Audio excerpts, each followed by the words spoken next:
Olá, pessoal! Graça e paz! Hoje eu tenho uma palavra no seu coração e eu queria que você pegasse aí a sua Bíblia comigo e abrisse em Filipenses capítulo 3. Filipenses capítulo 3. E eu espero que o Espírito Santo possa ministrar ao seu coração de forma profunda. Amém? Filipenses 3, a partir do verso 2, vai dizer assim: cuidado com os cães, cuidado com esses que praticam o mal, cuidado com a falsa circuncisão, pois nós é que somos a circuncisão, nós que adoramos pelo Espírito de Deus, que nos gloriamos em Cristo Jesus e não temos confiança alguma na carne. Queria que você desse uma pausa aí rapidinho e parasse para lembrar algumas coisas comigo. Quem está escrevendo isso aqui é o apóstolo Paulo ao povo de Filipe, e ele fala sobre a verdadeira circuncisão, lembrando que, não sei se vocês sabem, mas a circuncisão foi algo criado antes de Jesus existir, antes de Jesus vir à Terra. Ele sempre foi, ele já existia, ele é, né? E antes dele vir à Terra como homem, Deus fez um propósito com Abraão, onde dali começou a surgir o povo chamado escolhido de Deus. E todo aquele que fazia parte daquele povo precisava receber uma marca no seu corpo. O homem precisava receber essa marca, que era chamada da circuncisão.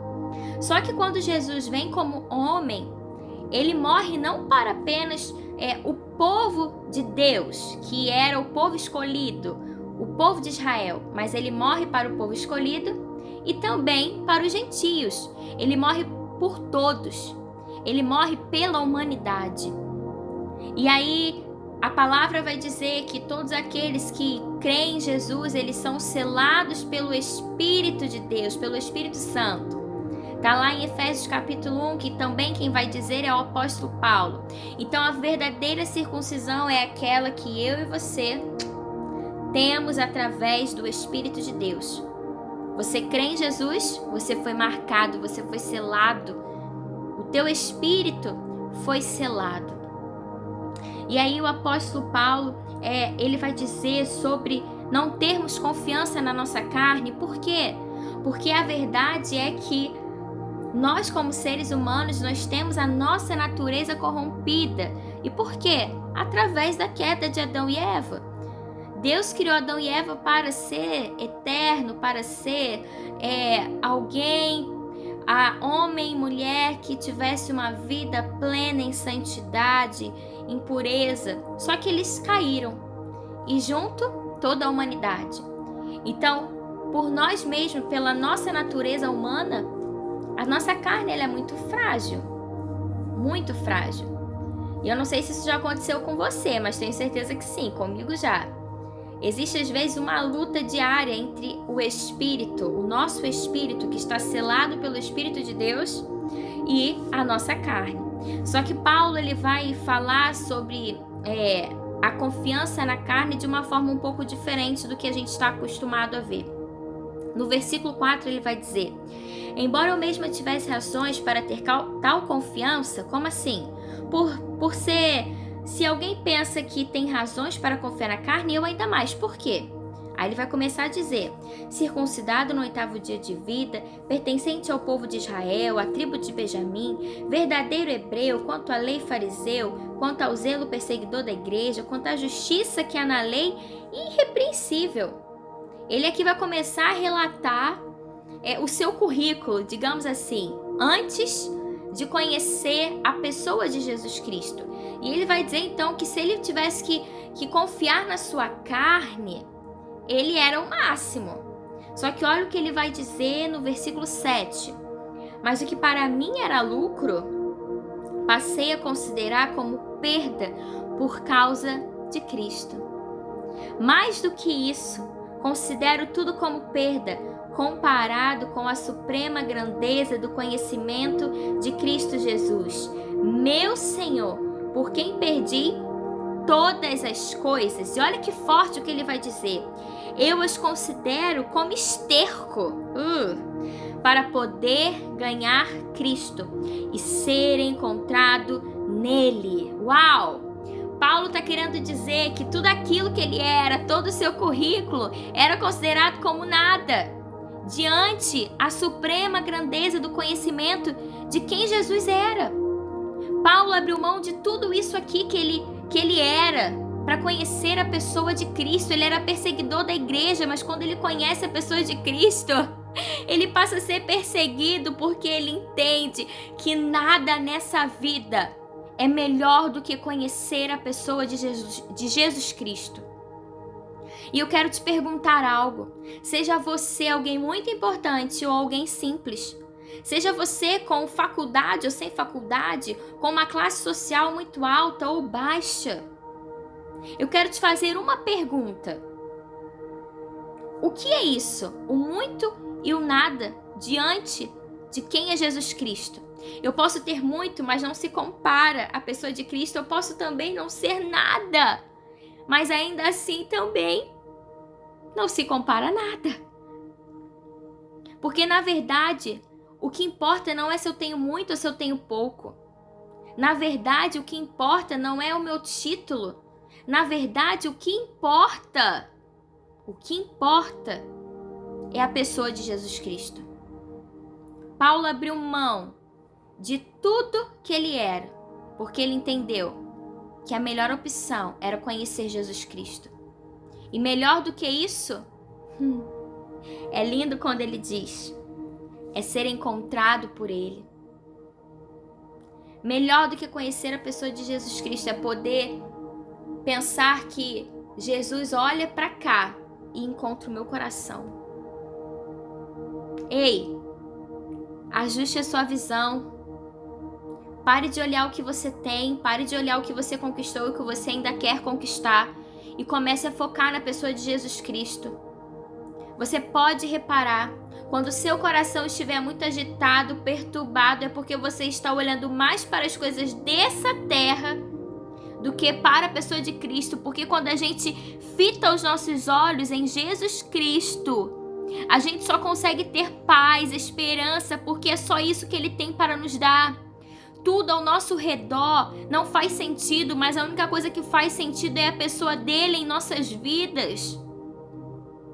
Em nome de Jesus, queira conhecê-lo. Para de ficar preocupado com as coisas dessa terra. Isso aqui vai passar, eu vou morrer, você vai morrer. E o que Deus tem para nós é uma vida de eternidade. Eternidade. Paulo vai continuar dizendo, no versículo 10, quero conhecer Cristo, o poder da sua ressurreição e a participação em seus sofrimentos, tornando-me como Ele em sua morte. Para de alguma forma alcançar a ressurreição dentre os mortos.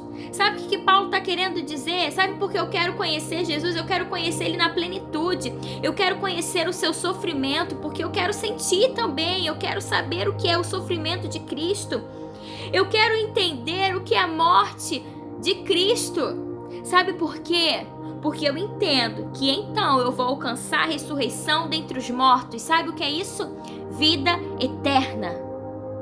Vida eterna, ressurreição dentre os mortos é vida eterna. Existe uma vida que não é essa daqui para nós. E isso só é possível através da pessoa de Jesus Cristo. Então deixa eu te dizer algo. Para de se preocupar com o que você é. Para de se preocupar com o que você tem, com o que você não tem, com o que você alcançou, com o que você não alcançou. E comece a olhar para aquilo que verdadeiramente importa. E aquilo que verdadeiramente importa se chama Jesus Cristo. Ele morreu por nós, Ele morreu por você. Para te dar uma vida. Uma vida. E você não pode deixar com que as coisas dessa terra, com que os seus títulos, com que o seu trabalho, com que as suas coisas venha, sabe, te distrair a ponto do tempo passar e você não está focada na pessoa dele. Comece a dedicar mais o seu tempo lendo, orando, jejuando. Comece a pedir a Ele para que você venha conhecê-lo mais. Você pensa que conhece Jesus? Se eu te disser que eu conheço Jesus na plenitude, eu vou estar sendo uma mentirosa. Sabe por quê? Tem muito mais que não foi revelado a nós. Tem muito mais. Por isso, a nossa busca precisa ser constante, incessante. Foque no que verdadeiramente importa. E nesse momento, o que importa não são as nossas razões. O que verdadeiramente importa não é o que eu penso que é certo e errado. O que verdadeiramente importa é a pessoa de Jesus Cristo. Não é se a minha vida está linda, perfeita e maravilhosa. Não é isso que importa. O que importa é o quanto eu conheço de Jesus. O quanto eu anseio por Ele.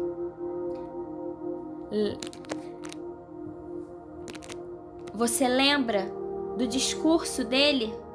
Do discurso de Jesus? Buscar em primeiro lugar o reino e a minha justiça. E todas as demais coisas vos serão acrescentadas. Enquanto você se preocupar com as coisas dessa terra, Ele não vai te acrescentar nada. Mas enquanto o seu foco verdadeiro e único for a pessoa dele, tudo que você tiver na sua vida, você vai ver que é lucro. Porque o que verdadeiramente importa é buscá-lo, e buscá-lo, e buscá-lo, e buscá-lo. E se ele acrescenta, tá bom. Busque mais a Jesus do que qualquer outra coisa. Feche os seus olhos aonde você estiver. Senhor, seja com essa pessoa que me ouve agora, seja comigo, e eu te peço, em teu nome, em nome de Jesus, que nós venhamos ter mais fome em conhecer o Senhor. Que eu tenha mais fome em conhecer o Senhor. E que essa pessoa que me ouve, tenha mais fome em conhecer o Senhor. Em nome de Jesus. Amém. Deus te abençoe.